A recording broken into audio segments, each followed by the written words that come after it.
Hi, this is week 8 demo for the Capstone project.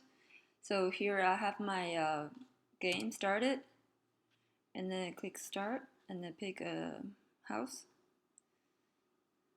So first of all, I implemented the game economy.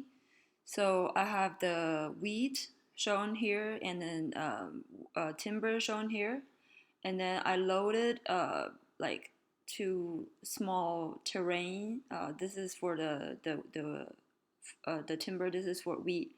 So when I click on the villager, and then I can move it to wheat, and then as you can see, the wheat number just go up increment like every one wheat every second.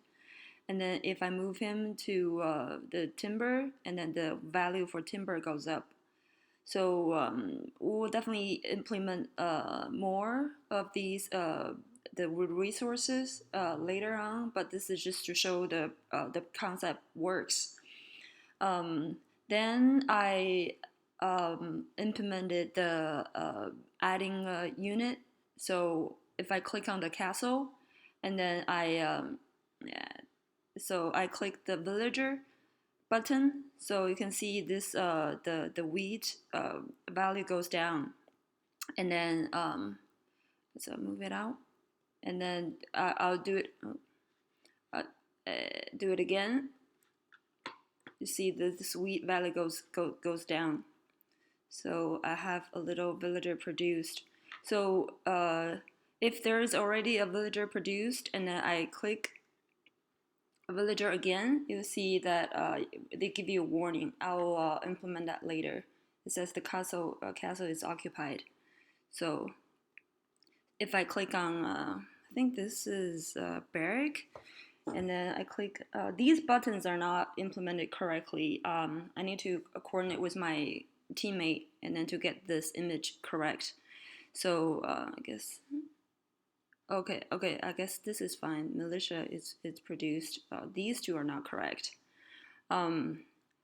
So I'll so next week I'll work on buildings like barrack and stables.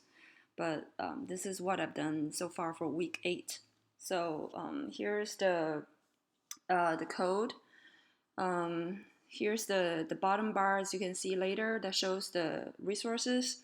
So that's the init function, and then I update the wheat and timber at every animation cycle loop, and then depends on which entity that you select, you will be given different options to build different units. So this enable button just to check what you select match with what it can build, and then also make sure that you have enough money to enough resources to make it happen, and also the selected item need to be alive. So and then I implemented the process order for the build unit command. So when I click on a building, it will call this function, and then yeah, here's you can see just giving you a warning that the building is occupied. Here just show where the output is, and how much cost, how much is reduced from the game economy. And then after you're done, you set the animation or the process the action type to back to stand. Here's check if there's stuff on top of it. Yeah, I guess that's anything else. Yeah, that's where I show the inventory. So it's loaded to the game, and then if there's only a house 0 or 2 selected, all the other value remain the same. Yeah, that's all I have for this week.